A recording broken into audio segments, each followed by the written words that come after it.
सुमित्रा जी कह रही है कि मैं बलिहारी जाती हूँ। हे पुत्र, मेरे समेत तुम बड़े ही सौभाग्यशाली पात्र हुए। ये तुम तो सुपात्र हुए हुए मुझे भी सुपात्र बना दिया। एक बेटा जो होता है पूरे कुल को पार कर देता है, पूरे कुल का नाम रोशन कर देता है अगर सुपात्र हो तो।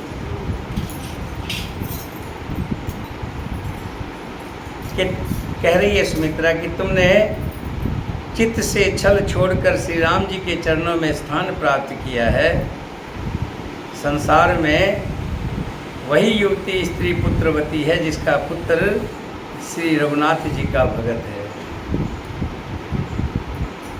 अगर पुत्र के अंदर भक्ति भाव नहीं है, भगवान को नहीं मानता है, सुमित्रा जी कह रही है ऐसी संतान का होना और ना होना एक समान है। यहाँ तक कह रही है कि उसका तो बांझ होना ही अच्छा है। अगर वो बांझ हो जाए, पुत्र ना हो तो अच्छा है, और हो तो आप जैसा श्री राम जी का भगत हो। और पुत्र में एक बात और ध्यान रखना, तुम्हारे ही भाग्य से श्री राम जी को वन हो रहा है कि तुम्हारे हाथ से सेवा लिखी हुई है। तुम भगवान के बड़े सेवक हो। आप तुम्हारे उनके सीता जी के चरणों, राम जी के चरणों में और सीता जी के चरणों में आपका स्वाभाविक प्रेम है। हाँ, ये ध्यान रखिएगा क्या कि जो सेवक होता है उनको कुछ चीज़ों का परहेज करना होता है, उनसे दूरी बना कर रखना। कौन कौन सी चीज़ें हैं वो? एक तो राग ये ना आ जाए कि मैं स्वामी से बड़ा हूँ। भले मेरे अंदर कितनी भी काबिलियत हो, स्वामी से बड़े होने की भाव मन में ना आ जाए। दूसरा रोष, कि स्वामी ने कुछ कह दिया तुरंत नाराज हो गए, गुस्सा हो गए, छोड़ के चल दी। ध्यान रखिए, स्वामी कुछ भी कहे, माता पिता और गुरु और स्वामी राम जी जो कुछ भी कहे उसको सहज स्वीकार कर लें। दूसरा, जो सेवक होता है उसमें ईर्ष्या भावना नहीं होनी चाहिए, किसी के प्रति द्वेष भाव ना हो, ईर्ष्या ना हो। और मद घमंड तो भूल करके भी ना हो। जो घमंड जो है बड़े बड़ों का नाश कर दिया घमंड ने। एकदम सांप सीढ़ी के खेल की तरह 99 से सीधा 0 पे आता है। जहाँ घमंड उपजा, कितना ही बड़ा पेड़ हो, अगर उसमें दीमक लग गया, घमंड रूपी दीमक लग गया, तो नीचे से जड़ें खोखली और पेड़ खता दिखाई देगा, लेकिन हाथ लगा और गिरा। घमंड तो है बहुत बुरी चीज़ है। और मोह, स्वामी के प्रति बस तन मन धन सब कुछ है तेरा। ये जो राग, रोष, ईर्ष्या, मद और मोह, इनके वश सपने में मत होना। सब प्रकार के विकारों का त्याग कर मन, वचन और कर्म से सीता राम जी की सेवा करना। सुमित्रा कह रही, ऐसी माँ भी धन्य है जो अपने पुत्र को इस तरह के भाव सिखाए। तुमको वन में सब प्रकार से आराम रहेगा, ध्यान रखना, क्योंकि जिनके साथ श्री राम जी और सीता जी हो, भला उनको सपने में भी कष्ट हो सकता है क्या? हे पुत्र, तुम वही करना जिससे श्री रामचंद्र जी वन में किसी तरह का भी क्लेश ना पावे, किसी तरह का कष्ट ना पावे। ये मेरा उपदेश है। उपदेश यहो जहि तात तुमरे, राम सिय सुख पावहीं। पितु मात प्रिय परिवार पुर, सुख सूरत बन बिसरावहीं। तुलसी प्रभु सिख दे आयुष, दीन पुनि आशीष दे। रति होए अविरल अमल सिय, रघुवीर पद नित नित नए। हे तात, मेरा यही उपदेश है, अर्थात तुम वही करना जिससे वन में तुम्हारे कारण श्री राम जी और सीता जी सुख पावें और पिता माता प्रिय परिवार तथा नगर के सुखों की याद भूल जाएं।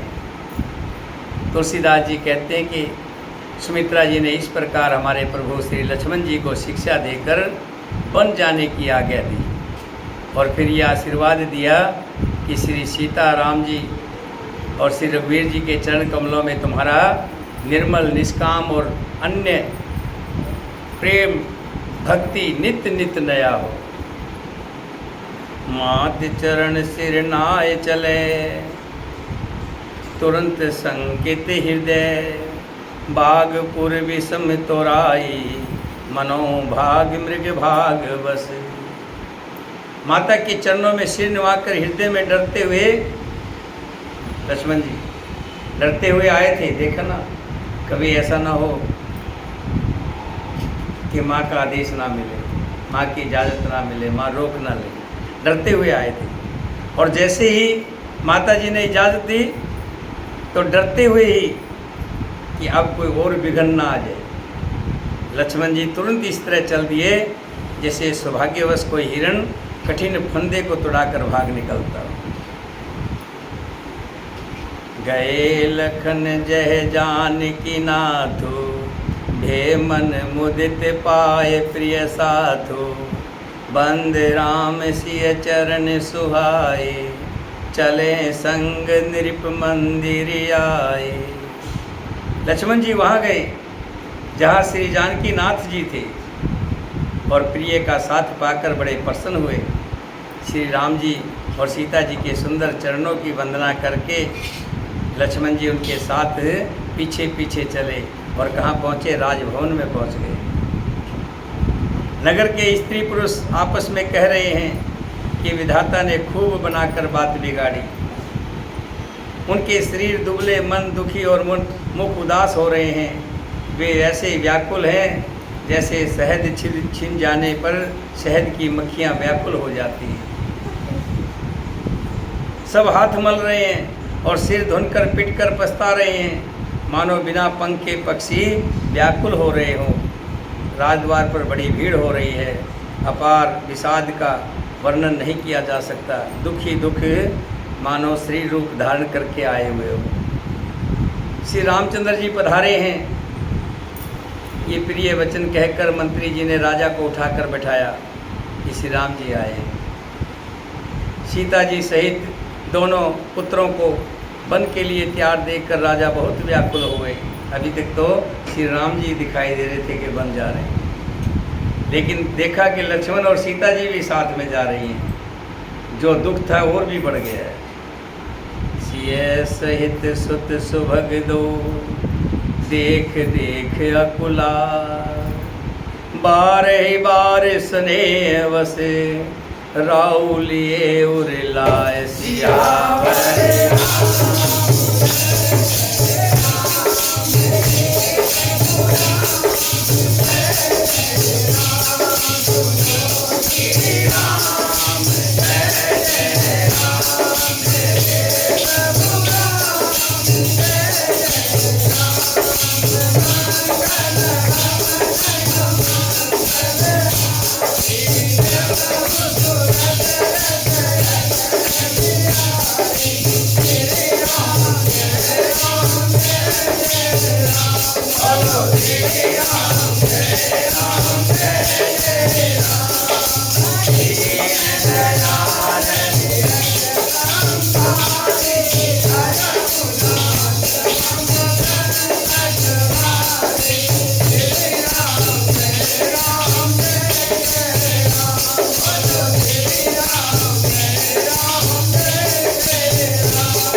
दोनों भाइयों को साथ में पुत्र वधू सीता जी को देखकर राजा दशरथ अकुला गए। अकुला गए मतलब जितने दुखी थे उससे ज़्यादा दुखी हो गए, बहुत दुखी हो गए, और स्नेहवश बार बार उनको हृदय से लगा लेते हैं, लेकिन मुख से बोल नहीं निकलता है, वाणी नहीं निकल रही, वाणी काम नहीं कर रही है। हृदय में इतना भयानक संतोष है।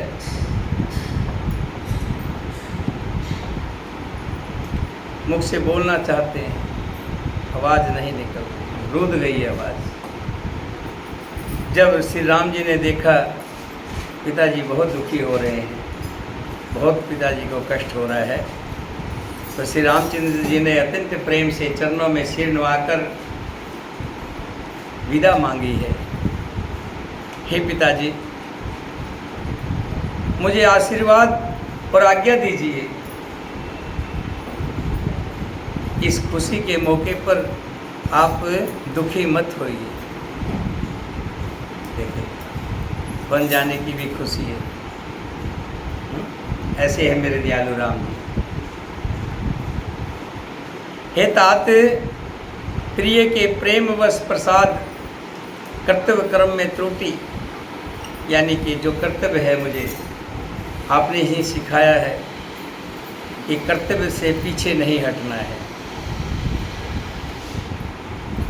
और आपने ये भी बताया जो कर्तव्य से पीछे हटता है उसका यश चला जाता है, और जिसका यश चला जाता है उसको कभी भी बड़ाई नहीं मिलती, वो निंदा का पात्र हो जाता है। ये सब आपका ही सिखाया हुआ पाठ है, आपने ही मुझे संस्कार दिए हैं, प्रेरणा दी है, और आप अब उदास होकर के मेरे कर्तव्य पथ पर रोको मत, मुझे जाने दीजिए। सुन स्नेह बस उठ नर नाहा, बैठा रे रघुपति गेहि बाहा। सुनो तात तुम कहो मुनि कही, राम चराचर नायक ऐहि। ये सुनकर स्नेहवश राजा ने उठकर श्री रघुनाथ जी को बाहों में पकड़कर उन्हें अपने पास बिठा लिया और कहा, हे तात सुनो, तुम्हारे लिए मुनि लोग कहते हैं, मैंने सुना है, जितने भी ऋषि आते हैं, मुनि आते हैं, सब ये कहते हैं कि तुम्हारे पुत्र चराचर के स्वामी हैं, तीनों लोक के स्वामी हैं।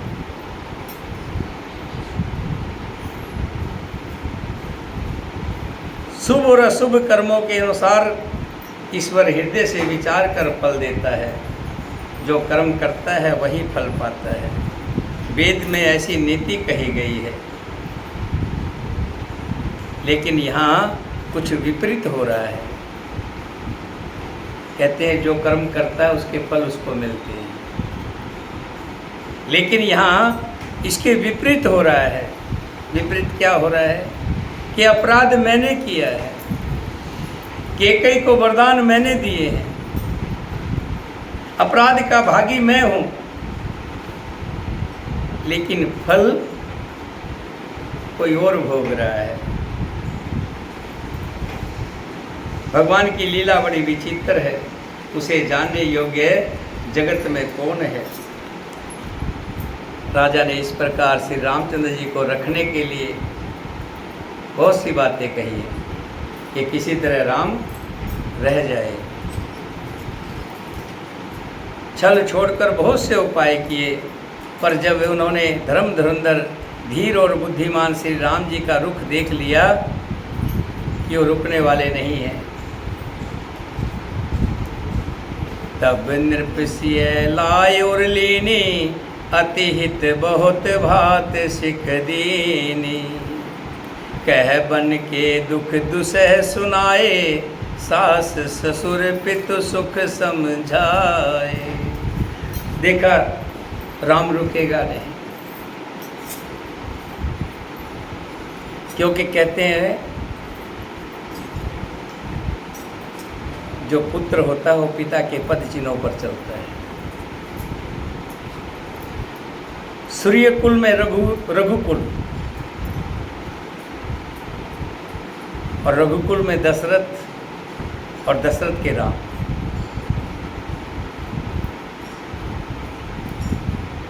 जब राजा हरिश्चंद्र ने अपने वचन के लिए अपना शरीर बेच दिया था, लेकिन वचन नहीं बिकने दिया, पत्नी तारा को बेच दिया, फिर भी कुछ सूद बाकी रहा तो बेटे हरिश्चंद्र को भी नीलाम कर दिया। उस कुल से कोई व्यक्ति अपने वचनों से पीछे हट सकता है क्या? अपने कर्तव्य से पीछे हट सकता है क्या?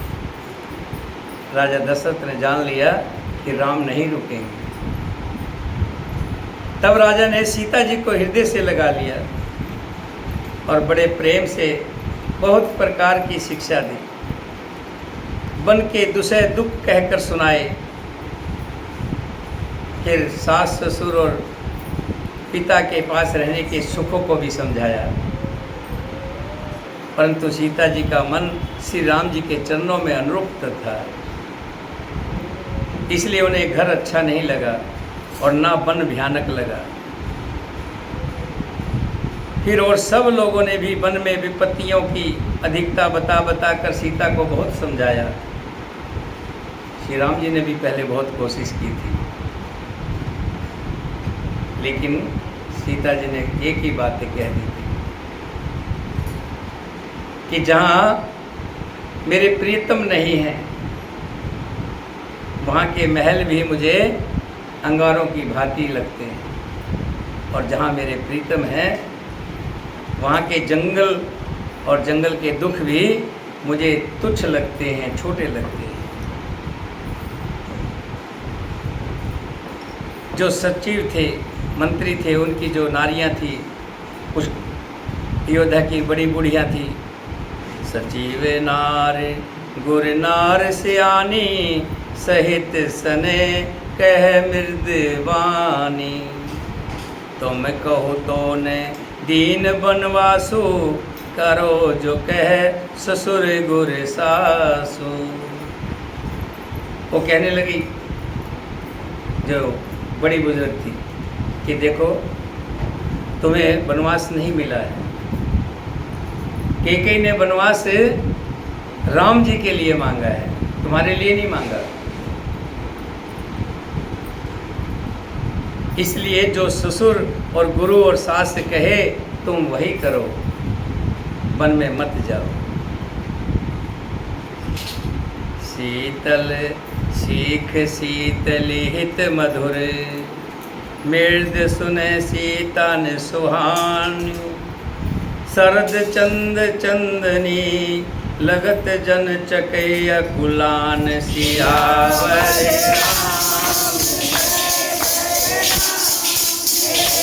प्रभु राम जय जय राम।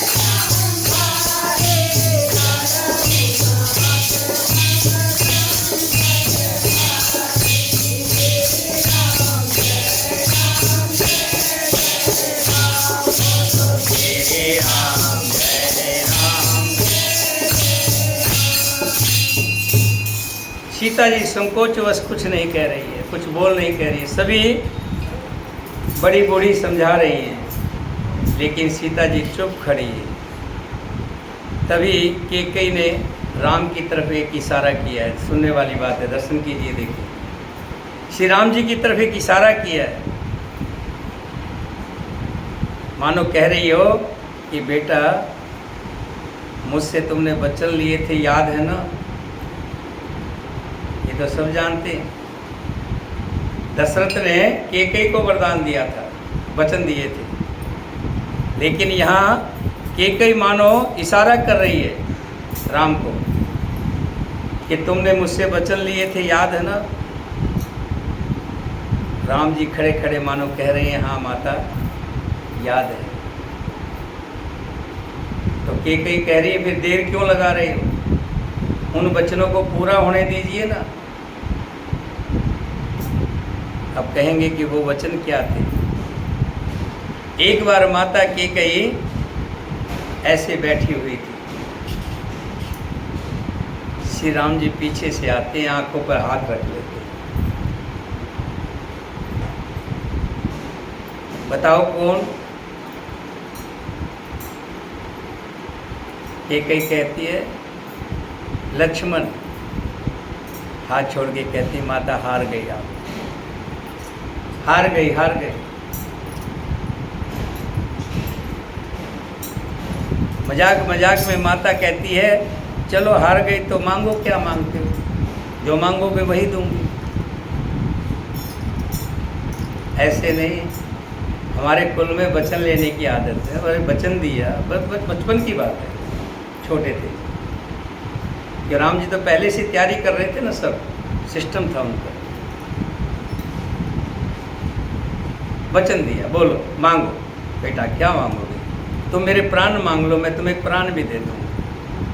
राम जी कहते मुझे प्राण नहीं चाहिए, लेकिन प्राण जाए इससे कम मांगूंगा भी नहीं। प्राण नहीं जाएंगे, लेकिन प्राण जाने जैसा ही वचन मांगूंगा। हाँ मांगो कि माते एक काम करना मेरा, क्या?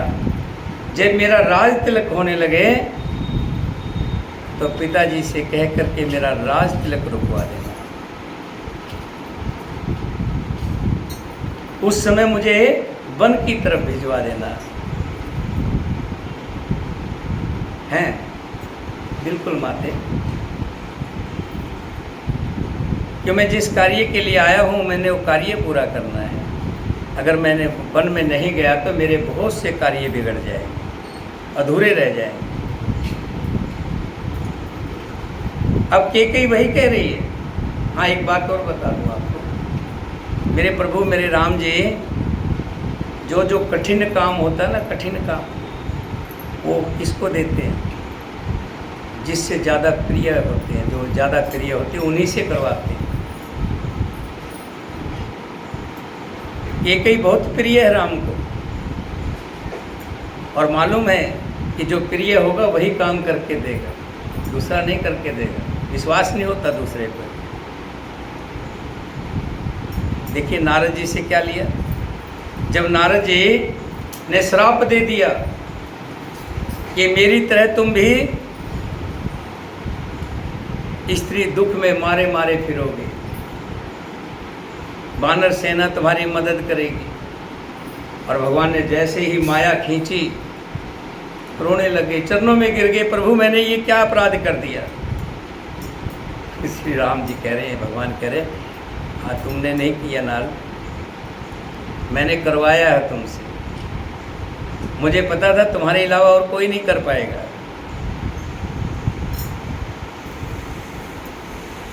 मेरे प्रभु जो भी कठिन से कठिन कार्य देते हैं, वो जो अपना बहुत प्रीतम होता है, प्यारा होता है, राजकुमारी से कहेंगे कि लेके आना इसके ऊपर, ये देखो बिछा रखा है, ये जो बिछा रखा है रामायण के नीचे है, इससे कहा जाता है। और कौन करता है? जो ज़्यादा जिसको प्रेम होता है, दूसरे से कह के अपनी ज़बान खराब कौन करवाएगा भाई? श्री राम जी भी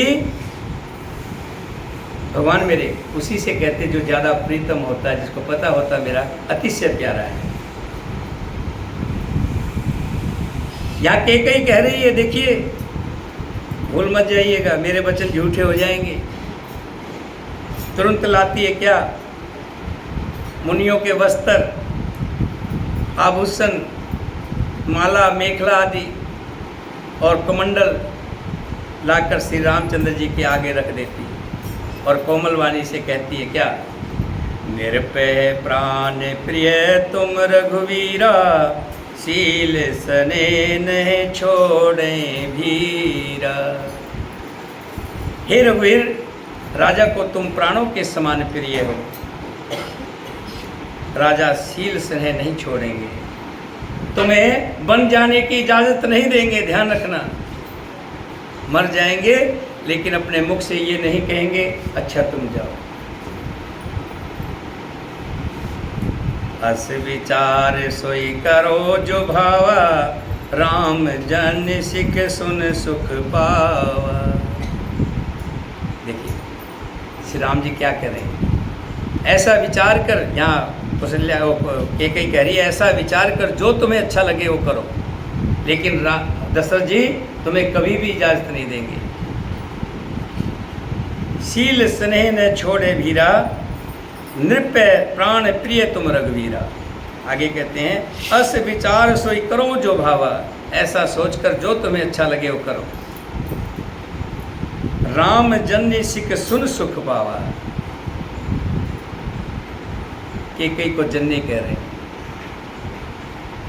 माता की सिख सुनकर श्री रामचंद्र जी ने बड़ा सुख पाया, परंतु राजा को ये वचन बाण के समान लगे। वे सोचने लगे अब भी अभागे प्राण क्यों रुके हुए हैं, निकल क्यों नहीं जाते। इतना कह के राजा मूर्छित हो गए। लोग व्याकुल हैं। वहाँ का दृश्य अगर किसी ने देखा होगा तो जानेगा कि वहाँ का दुख कितना बड़ा होगा। किसी से कुछ भी कहने को सूझ नहीं पड़ता कि करे तो करे क्या, कहे तो कहे क्या।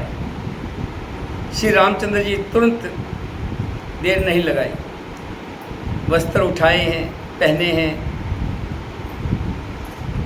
जो माला थी वो गले में डाली है, कमंडल उठाया है और मुनि का वेश बनाकर माता पिता को सिर नवाकर चल दिए। सज बन साज समाज सब, बनीता बंधु समेत, बंद विपर गुरु चरण प्रभु, चले कर सभई अचेत सियावर।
वन का सब सामान ताज समान समेट कर श्री रामचंद्र जी, माता सीता जी और भाई लक्ष्मण जी सहित ब्राह्मण और गुरुओं की चरणों की वंदना करके सबको अचेत करके चल दिए हैं। सब अचेत हैं, ऐसे जैसे प्राण निकल गए हो। प्राण तो राम जी के साथ चले गए, अब तो खाली दे वहाँ खड़ी है। राजमहल से निकलकर श्री रामचंद्र जी गुरु वशिष्ठ जी के दरवाजे पर पहुँचे हैं। सब लोग विरह की अग्नि में जल रहे हैं। उन्होंने प्रिय वचन कह के सबको समझाया है। फिर श्री रामचंद्र जी ने ब्राह्मणों की मंडली को बुलाया, गुरु जी से कहकर सबको 1 वर्ष का भोजन सबके घर में अन्न पहुंचाया है। और जितने सेवक थे, सेविकाएं थी, उनको बुला करके गुरु के हवाले किया है और गुरु जी से विनती की है, हे गोसाई, सबके सार संभार गोसाई, करव जनक जननी की माई।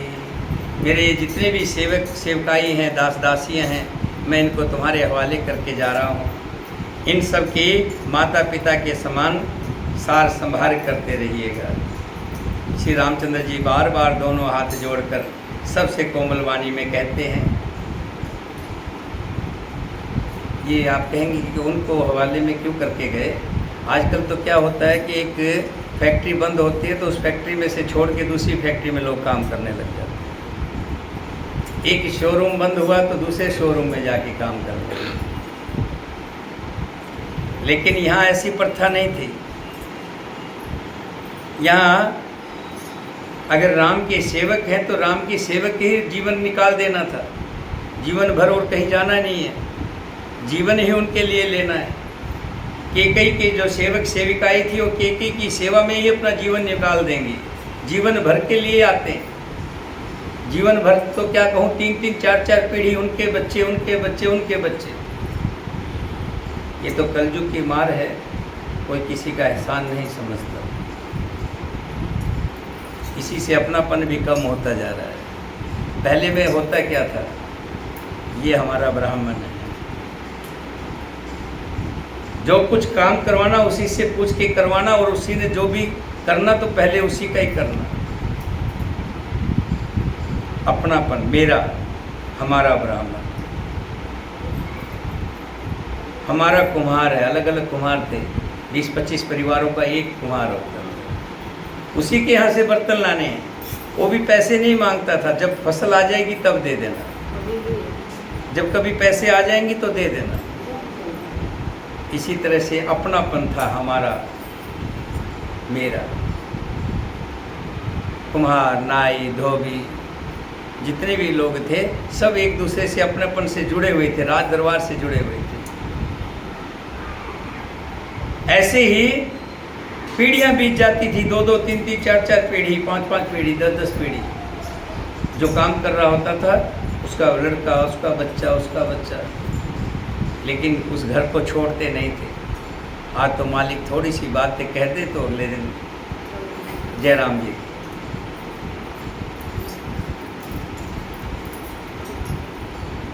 कोई होगी सुनीता, हजारों में से एक। भाई के साथ झगड़ा हो गया, कोई बात नहीं, लेकिन राम कथा नहीं छोड़ी। झगड़ा व्यक्तिगत हो सकता है, राम कथा से झगड़ा नहीं है मेरा। यही होता है।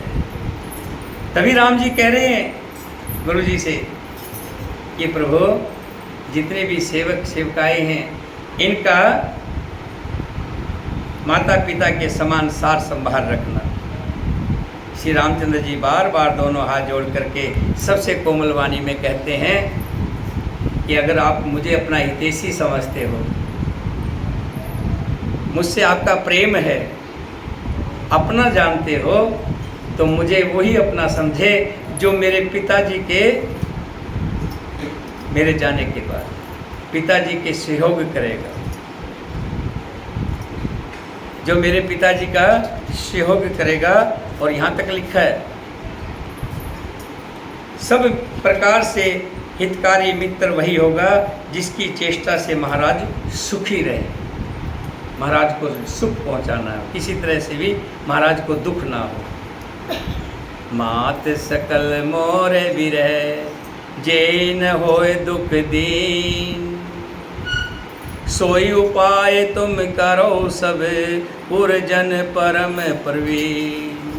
हे परम चतुर पुरवासी सज्जनों, आप लोग सब वही उपाय करिएगा जिससे मेरी सब माताएं मेरे विरह के दुख से दुखी ना हो, और सब मिलकर के योद्धा को खुशहाल रखना, योद्धा की तरफ दुख फटकने ना आए, योद्धा की तरफ दुख झांकने भी ना पाए।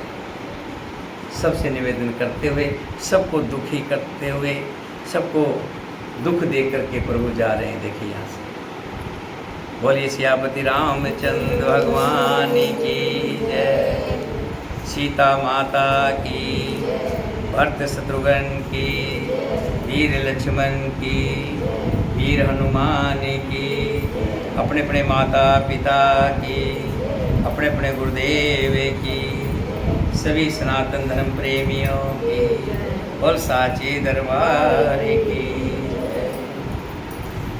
मंत्रों का उच्चारण करेंगे।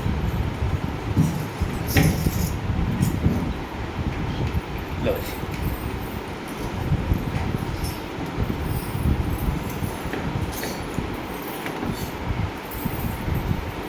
बोलो सच्चे दरबार की जय, तुलसी माता की जय, गुरु महाराज की जय।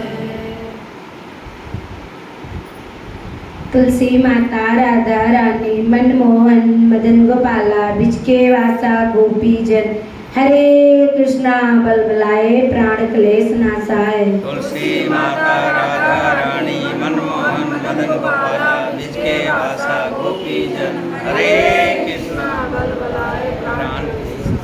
तुलसी माता राधा रानी मनमोहन मदन गोपाला बिचके वासा गोपी जन, हरे कृष्णा बलबलाए प्राण क्लेश नासाय। तुलसी माता राधा रानी मनमोहन मदन गोपाला बिचके वासा गोपी जन, हरे कृष्णा बलबलाए प्राण क्लेश नासाय। तुलसी माता राधा रानी मनमोहन मदन गोपाला बिचके वासा गोपी जन, हरे कृष्णा बलबलाए प्राण क्लेश नासाय। तुलसी माता राधा रानी मनमोहन मदन गोपाला बिचके वासा गोपी जन, हरे कृष्णा बलबलाए प्राण क्लेश नासाय। तुलसी माता राधा रानी मनमोहन मदन गोपाला बिचके वासा गोपी जन, हरे कृष्णा बलबलाए प्राण क्लेश नासाय। तुलसी माता राधा रानी मनमोहन मदन गोपाला बिचके वासा गोपी जन, हरे कृष्णा बलबलाए प्राण क्लेश नासाय। तुलसी माता राधा रानी मनमोहन मदन गोपाला बिचके वासा गोपी जन, हरे कृष्णा बलबलाए प्राण क्लेश नासाय। तुलसी माता राधा रानी मनमोहन मदन गोपाला बिचके वासा गोपी जन, हरे कृष्णा बलबलाए प्राण क्लेश नासाय। गुरु तुलसी मैया की जय, गुरु महाराज की जय, बोलो सच्चे दरबार की जय। ध्यान में बैठेंगे। आपका ध्यान वही जहाँ हम बिंदी लगाते हैं, सुंदर पवित्र सूर्य की रोशनी का प्रकाश आपके मन मस्तिष्क पर, मस्तिष्क के द्वार से अंदर आत्मा को स्नान करवाता हुआ।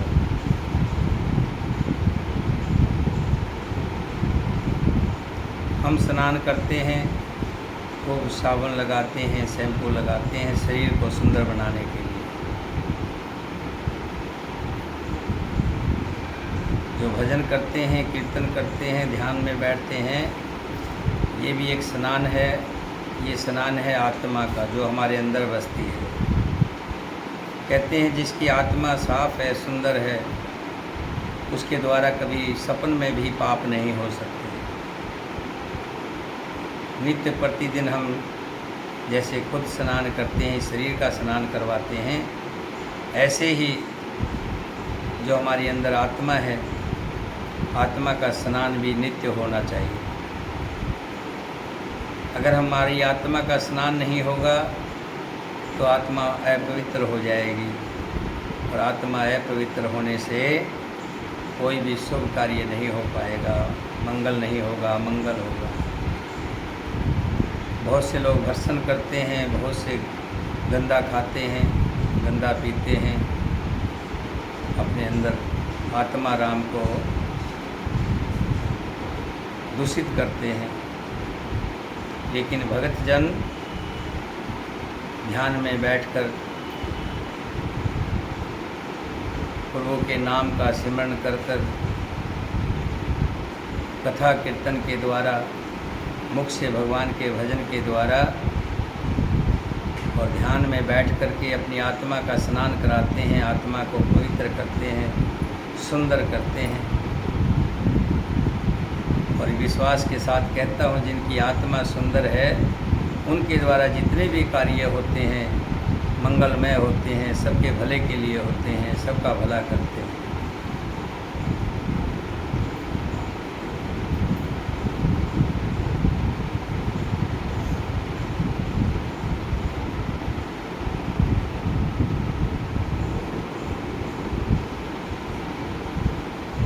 ऐसी प्रभु की कृपा आप और हम पर हुई। उस समय चेतना में ला करके संसार के झमेले से एक दूर होकर, एक चित्त होकर के बैठ करके कुछ अपने बारे में जाना, सोचा, समझा। तो जब तक व्यक्ति यदि किसी बड़े प्रोग्राम में होता है, उस समय उसको बहुत सी चीज़ों का ध्यान नहीं रहता, अपने शरीर की भी सुध नहीं रहती। लेकिन एकांत में जब बैठता है, ध्यान में जब बैठता है, तब उसको अपने बारे में ध्यान आता है कि मैंने क्या अच्छा किया, क्या बुरा किया। ये ध्यान की क्रिया हमारी आत्मा का स्नान है, इसे जरूर किया करें। जब भी समय मिले, कहीं किसी तरह के भी वाद विवाद से दूर, किसी तरह के शोर शराबे से दूर, एकांत में बैठकर, एकांत में बैठें, अपने प्रभु का चिंतन करें, ध्यान करें, ध्यान में लावें, बार बार ध्यान में लावें कि मेरे प्रभु आपकी मुझ पर बड़ी कृपा है, आपने मुझ पर बड़ी कृपा की है प्रभु, आप बड़े दयालु हो, कृपालु हो प्रभु, ये कृपा हमेशा बनाए रखना। जिस तरह से आँखों में आंसू ला करके जैसे बच्चा रोते हुए माँ से कुछ मांगता है, ऐसे ही मांगते रहिए मेरे प्रभु से। मेरे प्रभु का दरबार भरा हुआ है, आप मांगते रहेंगे, वो देते रहेंगे, उनका दरबार कभी भी खाली नहीं रहेगा, उनका भंडार भरा हुआ है। मांगने वाले की कमी है, मांग कर देखो तो सही मेरे प्रभु से। मेरे प्रभु क्या क्या नहीं देंगे। सच्चे मन से, सच्चे भाव से मांगिए। मांगना है तो प्रभु से मांगिए, संसार से कभी किसी से कुछ मत मांगिए। वो आपको देंगे तो वापस मांगेंगे कुछ दिन बाद, सूद समेत मांगेंगे। सूद नहीं लेंगे तो एहसान दर्शाएंगे, मैंने आपको दिया था। लेकिन मेरे कृपालु, मेरे राम जी, मेरे प्रभु देते हैं, वापस भी नहीं मांगते। एहसान तो जताना दूर की बात। तो ऐसे कृपालु से मांगिए। दिल की जो दुख की बात है, सुख की बात है, मेरे प्रभु के साथ बैठकर एकांत में शेयर कीजिए। मेरे प्रभु मुझे ये दुख है, मुझे ये तकलीफ़ है। दुनिया के सामने मत कहिए, दुनिया सुनेगी और सुनने के बाद आपका मजाक बनाएगी। आपके जाने के बाद मुख पर तो मीठी मीठी दो चार बातें कह देंगी, सुहाती बात, लेकिन बाद में कहेगी, कुछ दोष आप में निकालेंगी, कुछ दोष और करेंगी। लेकिन मेरे प्रभु से कहोगे तो उसका कोई समाधान निकालेंगी। दुनिया की तरह हंस करके बात नहीं बनाएंगे, मेरे प्रभु समाधान निकालेंगे। और वो ऐसा समाधान निकालेंगे कि दोबारा वो दुख मेरे पास ना आए। हाँ, एक बात ध्यान रखना, जब सुख आए तो सुख भी मेरे प्रभु को कहना कि प्रभु आपकी कृपा से देखो आज मुझे ये सुख प्राप्त हुआ है। प्रभु आपकी कृपा से देखो मैं आज राम कथा सुन के आई हूँ। प्रभु आपकी कृपा से मैंने भजन गाया है, मैंने भजन सुना है। सुख की बात भी मेरे प्रभु से कहें और दुख की बात भी मेरे प्रभु से कहें। सुचाए मत, प्रभु को अपना बना लें, अपना सखा बना लें, अपना बेटा बना लें। हैं? यशोदा ने तो अपना कान्हा बना रखा था, कौशल्या ने बेटा मांग लिया कि प्रभु आप मुझे बेटे के रूप में मिलो। बेटा बना करके उससे बात करती है। आप भी बना लीजिए, कुछ बना लीजिए मेरे प्रभु को, जैसा नाता आपको अच्छा लगे वैसा नाता उनसे जोड़ लीजिए, लेकिन जुड़ जाइए मेरे प्रभु से, मन से जुड़ जाइए। सुबह शाम सोते उठते बैठते हमेशा आपका चिंतन उस प्रभु के नाम का चलता रहे। ऐसे भाव लेकर के लाएंगे चेतना, दोनों हाथों का घर्षण करेंगे।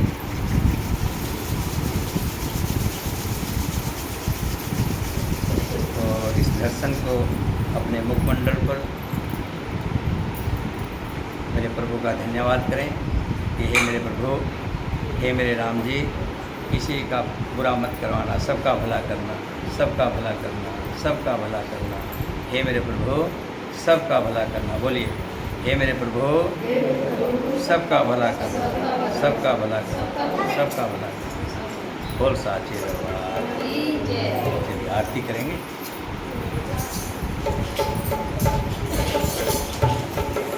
चलाओ तो चलो।